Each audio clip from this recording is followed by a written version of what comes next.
دوسرے خلیفہ عمر بن خطاب، جن کا تاریخ اسلام میں بڑا گولڈن دور تھا، سنہری دور تھا، وہ فرماتے ہیں وقال عمر من عظم مولد النبی صلی اللہ علیہ وسلم فقد احیا الاسلام۔ عمر بن خطاب فرماتے ہیں جس انسان نے میلاد مصطفیٰ کی تعظیم کی فقد احیا الاسلام، کو اس نے اسلام کو ایک نئی زندگی دے۔ تیسرے خلیفہ، یہ پہلے دو خلیفے آپ کے سسر ہیں، وزیر بھی ہیں۔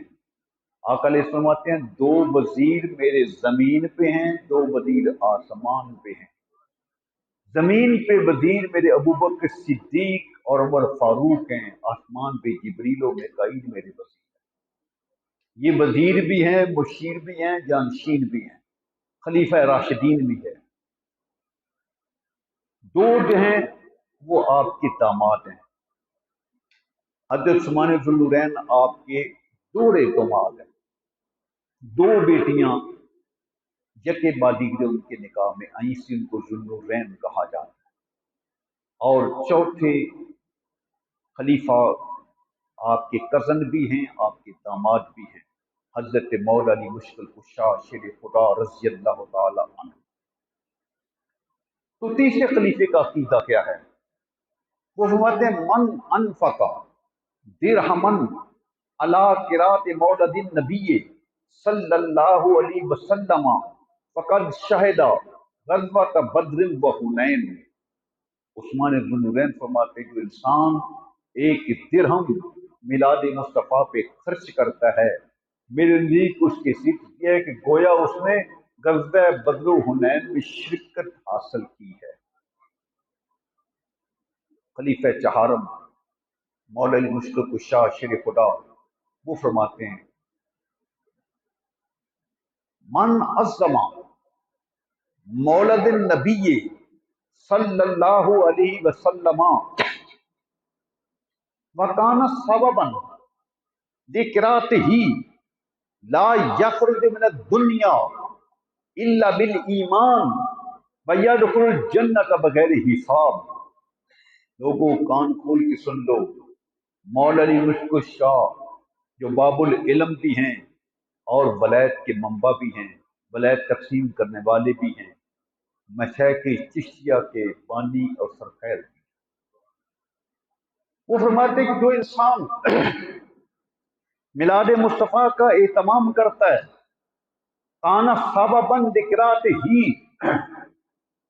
محفل میلاد کرنے کا سبب بنتا ہے، لا یخرج من الدنیا الا بالایمان، اس کو ضمانت دی جاتی ہے کہ دنیا سے بے ایمان نہیں جائے گا، دنیا سے بے ایمان نہیں جائے گا، اس کو کلمہ نصیب ہوگا۔ لا یخرج من الدنیا الا بالایمان ویدخل الجنۃ بغیر حساب، اور اللہ کریم کرم فرمائے گا مصطفیٰ کے صدقے بغیر حساب جنت عطا فرمائے گا۔ یہ ان خلفۂ راشدین کا عقیدہ ایمان ہے میلاد مصطفیٰ کے متعلق کہ جو محفل میلاد کرتا ہے اس کو کتنا اجر عظیم ملتا ہے۔ اب اس کے بعد درجہ نیچے آتے ہیں۔ حضرت امام حسن بصری ان کا ایک نام ہے، وہ فرماتے ہیں کاش میرے پاس احد پہاڑ کے برابر سونا ہو اور میں سونا میلاد مصطفیٰ پہ خرچ کروں۔ حضرت جنید بغدادی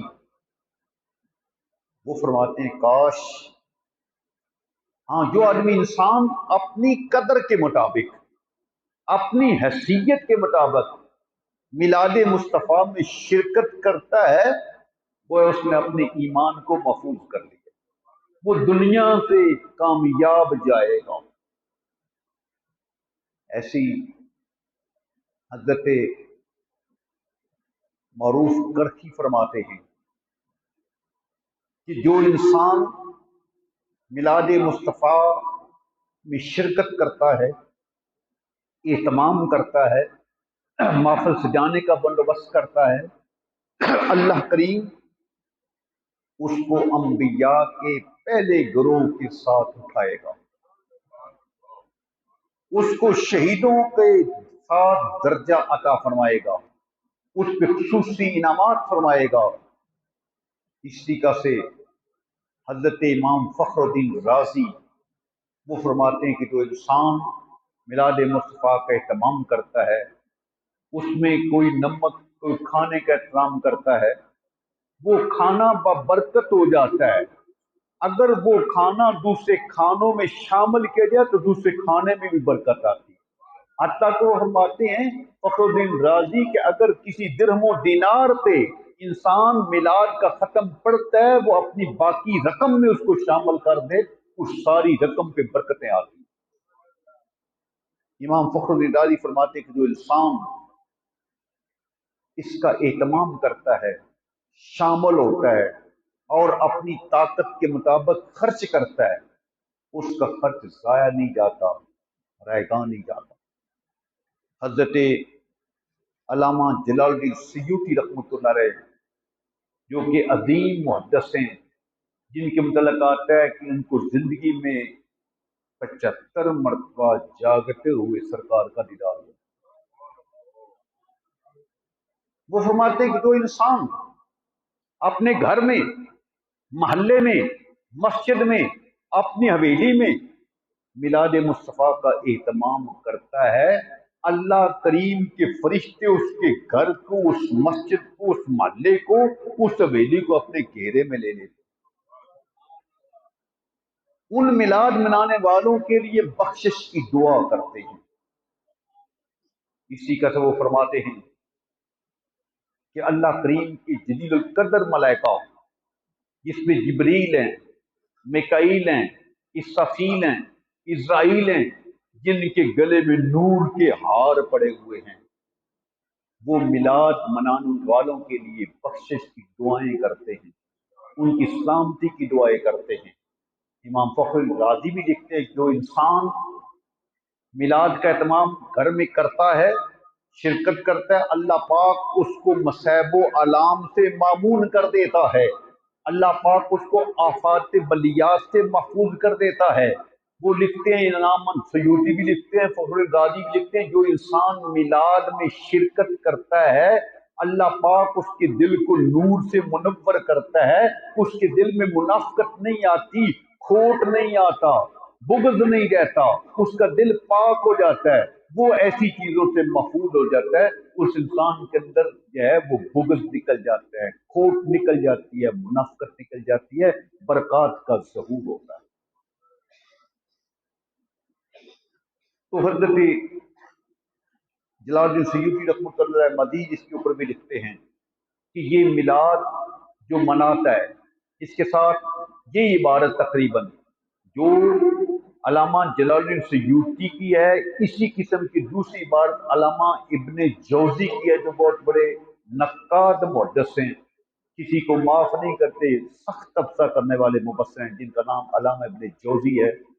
وہ فرماتے ہیں کہ جو انسان میلاد کا اہتمام کرتا ہے، گھر میں، مسجد میں، محلے میں شرکت کرتا ہے، حسب توفیق شامل ہوتا ہے، اللہ تعالیٰ اس کا 1 سال امن کا لکھ دیتا ہے، اس کا نقصان نہیں ہوتا، اس گھر چور چوری نہیں کرتا، اس میں آفات، بلیات، سیلاب، دیگر مصیبتوں سے انسان اس کو امن میں دیتا ہے، لڑائی جھگڑے فسادوں سے اس کو اللہ تعالیٰ امن دے دیتا ہے۔ یہ برکات ہیں میلاد مصطفیٰ کی کہ جو انسان میلاد میں شرکت کرتا ہے، اللہ پاک اس کے گھر میں برکتیں دیتا ہے۔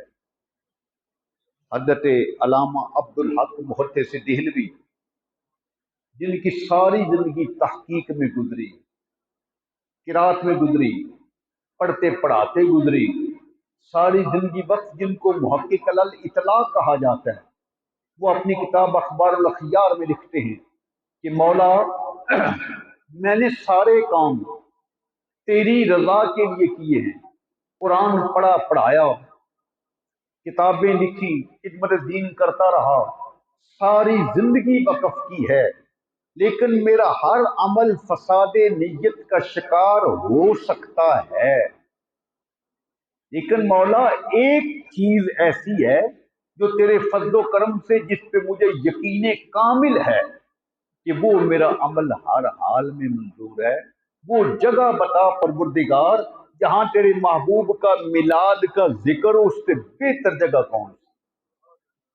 پروردگار یہ فرما جہاں تیرے محبوب کا محاسن کا ذکر ہو، محامن کا ذکر ہو، ولادت کی برکات کا ذکر ہو، اس جگہ سے بہتر کون سی جگہ ہے؟ اس محفل سے بہتر کون سی محفل ہے؟ پروردگار کوئی ایسی جگہ تو بتا دے جہاں میلاد مصطفیٰ میں روح کی برکات کا ذکر ہے، کمالات کا ذکر ہے، معجزات کا ذکر ہے، محاسن کا ذکر ہے، محامن کا ذکر ہے۔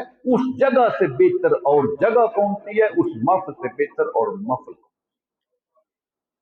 مجھے یقین کامل ہے کہ میرے سارے معاملات فساد نیت کا شکار ہونے کا امکان ہے، لیکن یہ ایک عمل جو میلاد مصطفیٰ کا عمل ہے، اس پہ مجھے تیرے فضل و کرم سے کامل یقین ہے۔ پورے خلوص کے ساتھ میں یہ عرض کر رہا ہوں کہ جس کی قبولیت ہر حال میں ہوگی، جو محفل میلاد کرتے ہیں، اس کے بعد تبرک کا اہتمام کرتے ہیں، پھر کھڑے ہو کے اللہ کے نبی کی بارگاہ میں درود و سلام پیش کرتے ہیں، ان کا وہ درود و سلام، ان کا تبرک کا اہتمام کرنا، اس کی قبولیت مجھے یقین ہے مولا تو قبول فرمائے گا۔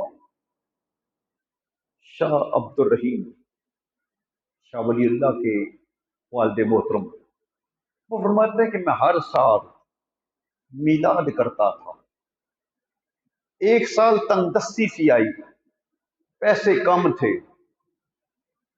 تو لنگر کے لیے تمام نہ کر سکا اچھے طریقے سے، تو مجھے تھوڑی سی رقم میرے پاس تھی، میں نے اس کے ساتھ بھنے ہوئے چنے خرید لیے اور ان کو محفل میلاد کے اختتام پر عظیم میں تقسیم کر دی، ختم کہلوا دیا، سلام پڑھ دیا۔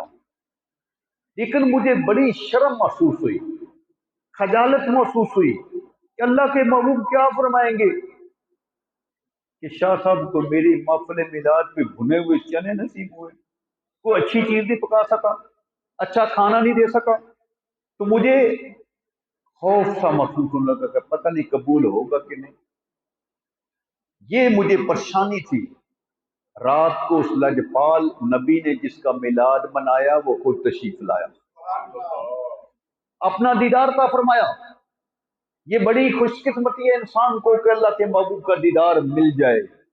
شیطان ہر شکل میں متشکل ہو سکتا ہے، ہر صورت اپنا سکتا ہے، لیکن کملی والے کی صورت اپنا نہیں سکتا۔ من رأى فی المنام قد رأى الحق، جس نے خواب میں مجھے دیکھا اس نے مجھے ہی دیکھا، غیر کا تصور ہو نہیں سکتا۔